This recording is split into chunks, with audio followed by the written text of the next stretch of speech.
Assalamualaikum warahmatullahi wabarakatuh. Cikgu ucapkan kepada semua nak murid cikgu. Jadi alhamdulillah hari ini kita dapat sambung PDPR matematik kita dalam tajuk tolak masa Di mana minggu lepas kita dah belajar tentang tambah masa. Jadi hari ini kita sambung tolak masa pula dalam buku teks awak muka surat 155, 156 dan 157.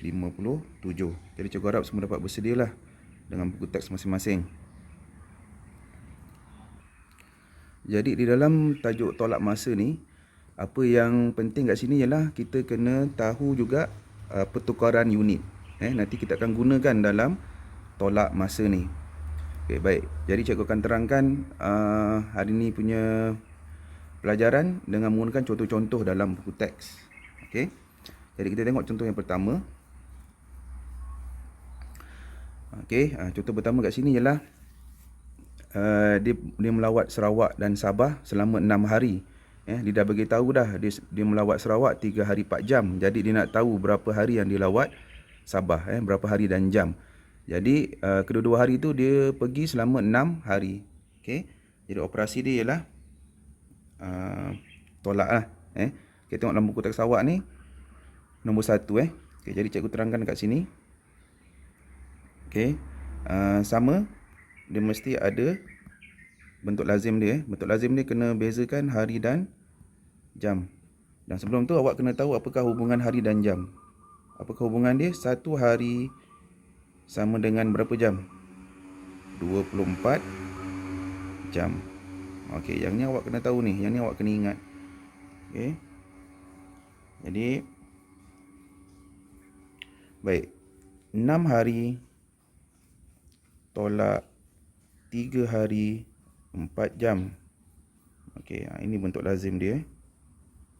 Okey, 6 hari tolak 3 hari 4 jam. Baik, sebenarnya 6 hari ni ada jam tak? Tak adalah sifar jam lah kat sini. Okey. Jadi tolak jam dulu Okey, sifar jam tolak 4 jam boleh tak? Tak boleh kan? Jadi kita kena pinjam dari hari. Jadi kita pinjam dari hari. Kita guna warna lain lah. Ini pula. Okey. Okey, jadi hari pun bagi pinjam 1 hari. Hari tinggal 5.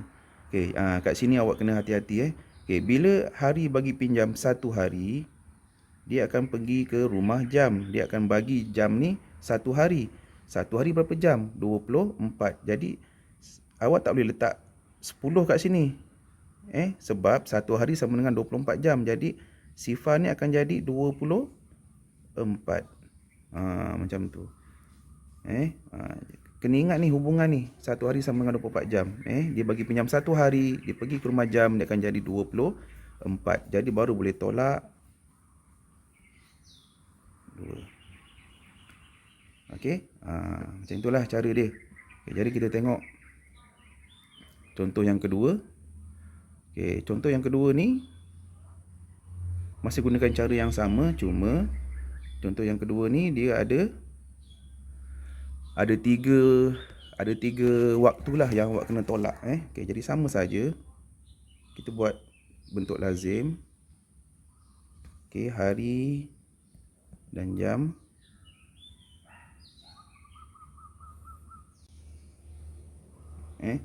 Buat satu-satu, buat tu susun Okey, 4 hari 2 jam tolak 1 hari 16 jam. Susun dengan betul. Susun dengan betul macam tu. Okey, jadi buat satu-satu. Tolak kena buat satu demi satu. Jangan kalut, jangan buat sekaligus banyak-banyak, tak boleh. Baik. Sekarang ni 2 jam boleh tak tolak dengan 16 jam? 2 jam tolak 16 jam, tak boleh kan? Okey, jadi terus pinjam dari hari. Jadi hari tinggal 3 dibagi pinjam 1 hari. 1 hari sama dengan 24 jam. Sama macam tadi lah. 1 hari sama dengan 24 jam tadi yang atas Okey, jadi pergi sini dia akan bagi pinjam 24 jam. Dia bagi pinjam 24 jam sebenarnya. Jadi 2 jam dah ada kat sini dah. Jadi kena tambahlah dengan 24, dia akan jadi 26. Kenapa jadi 26? Sebab tadi dia bagi pinjam 1 hari ataupun 24 jam, tambahlah dengan 2 yang sedia ada kat sini. 2 ni dah ada kat sini kan, tambahkan. Okey, sekarang jadi 26, baru boleh tolak. Okey. Baru boleh tolak. Dah siap belum? Belum sebab ada satu lagi tu. Tolak lagi pula dengan 1 hari 9 jam. Ni dah boleh terus tolak je lah. Tak payah nak pinjam-pinjam lagi. So 10 tolak 9. Sifar tolak 9. Ni dalam rumah jam kita boleh pinjam macam itu. Dalam rumah dia sendiri. Tapi bila melibatkan unit yang lain, kita tak boleh buat macam tu Okey, ni tolak, ni tinggal 1. Ni 1. Ini pinjam lah ni. Ni sifar, ni 1. Macam tu. Okey. So jawapan dia 1 hari 1 jam. Okey, tapi awak kena tengok sini. Dia nak jawapan dalam jam. Ini 1 hari 1 jam. Dia nak jawapan semua dalam jam. Macam-macam kan soalan dia kan. Tapi kita kena tengoklah. Kita kena ikut soalan dia nak apa.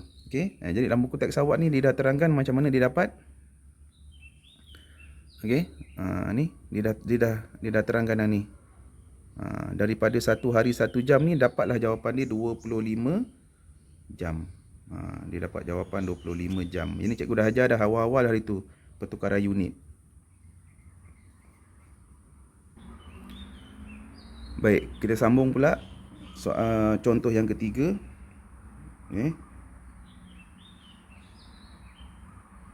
Okey. Contoh yang ketiga tu ialah 5 minggu 2 hari tolak 6 hari. Kita buat dia punya bentuk lazim dia. Sama dalam buku teks awak, cuma cikgu terangkan kat bawah ni Okey, sini minggu, sini hari. Okey, sebelum tu kita kena tahu dulu 1 minggu ada berapa hari. Yang tu kita kena ingat tu. 1 minggu sama dengan berapa hari? 7 hari. Okey, yang ni kena ingat Okey. So, tolak 5 minggu 2 hari tolak 6 hari. Macam tu. Okey. Senang je. Buat satu-satu. Buat cermat InsyaAllah. Senang je. Okey. 2 hari nak tolak dengan 6 jam. 2 hari nak tolak dengan 6 hari. Boleh tak? Tak boleh kan? So, pinjam dari minggu. Minggu bagi pinjam 1 minggu. Jadi, minggu pun pergi ke sebelah sini. Dia bagi pinjam 1 minggu. 1 minggu. Minggu bila pergi rumah hari, dia kena bertukar. Ni. Dia pergi sahaja. Dia melintas sahaja garisan ni. Dia akan pergi ke dunia lain. Sini dunia minggu. Sini ialah dunia hari. Jadi, dia kena bertukar. Dia tak boleh terus jadi minggu sahaja. Okay, bila minggu pergi rumah hari, dia akan jadi 1 minggu 7 hari. Jadi sini kena tambah dengan 7 lah. Okay, daripada 2 ni kena tambah dengan 7. So jadi 9. Kenapa jadi 9? 7 hari yang awak pinjam tadi dari minggu. Minggu bagi pinjam 1 minggu. Jadi rumah hari jadi 7. Tambah dengan 2 yang sedia ada kat sini. 2 ni dah sedia ada kat situ kan. So jadilah 9. 9 tolak 6. 3. Sini 4. Okey, dapatlah jawapan 4 minggu 3 hari. Okey. So nombor 4 pula. Kita tengok nombor 4. Okey, 8 minggu. Okay, cikgu terus buat panjang je lah ke bawah Okey, sama minggu dan hari. Okey. 8 minggu tolak 6 minggu 2 hari. Buat satu-satu Okey, sini kosong lah. Hari dia je lah sifar. Okey, cikgu tukar. Okey, jadi sifar tak boleh tolak 2, pinjam. Tinggal 7. 7 minggu pergi rumah hari, dia akan jadi 7 hari. 1 minggu pergi ke rumah hari, dia akan jadi 7. So, sini 7. Okey. Tolak 5, 7 tolak 6, 1. Dah siap belum? Belum Okey. Tolak lagi dengan 5 hari. Tolak 5 kat sini. So, jawapan dia ialah 1 minggu lah sekali. Tapi jawapan dia nak dalam hari. Tengok, dia nak dalam apa?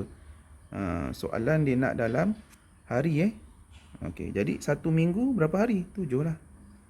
Okey, siap. Okey, baik. Sekarang kita tengok tahun dan bulan pula. tahun dan bulan. Ingat apakah dia punya hubungan dia? Hubungan dia ialah 1 tahun berapa bulan? 12 bulan. Yang ni kena ingat Okay, baik. Soalan nombor 5 tu ialah tahun dan bulan. Okay, 10 tahun 7 bulan tolak 1 tahun 9 bulan. Okay, tak boleh. Okay, 7 tak boleh tolak 9, pinjam dari tahun, tahun jadi 9, tahun pergi ke bulan, 1 tahun pergi bulan, dia akan jadi 12 bulan. Jadi kena tambahlah dengan 7 yang sedia ada kat sini, akan jadi berapa? 19. Macam dapat 19. Okay, tadi yang buat pinjam tadi 12 bulan tambah dengan 7 yang sedia ada kat sini. Okay, dapatlah 19. 19 tolak 9 tolak 9 sifar 1. 9 tolak 1 sama dengan 8. Okay, mudah je. Okay, sekarang dekad dan tahun. Okay, ingat 1 dekad berapa tahun? 1 dekad sama dengan 10 tahun. Okay, soalan nombor 6. Soalan nombor 6, buat dia punya bentuk lazim. Dekad, tahun. Okay, 20 dekad 3 tahun tolak 4 tahun dulu. Tolak 4 tahun dulu. Okay, satu-satu. Okay, 3 tak boleh tolak 4. 3 tak boleh tolak 4. Pinjam dari dekad. Daripada tadi ada 19 dekad. Bagi pinjam 1 dekad, tinggal 19 dekad. Okay, 19 dekad pergi kepada tahun, dia akan jadi berapa? Dia akan jadi 10 kan. 10 tambahlah dengan 3 yang ada kat sini, dia akan jadi 13. Sini jadi 13. Tak adalah 3 ni. Tolak akan dapat 9. Sini masih lagi. Sini dah jadi 19 lah. Okay, dah habis belum? Belum Okay, tolak lagi dengan 5 dekad 8 tahun. Ni dah boleh tolak ni. 1, 4, 1. Jadi jawapannya 14 dekad 1 tahun. Okay, dan yang terakhir sekali, abad dan tahun. Okay, 1 abad berapa tahun? 1 abad sama dengan 100 tahun. Okay, jadi soalan dia 3, sini abad, sini tahun.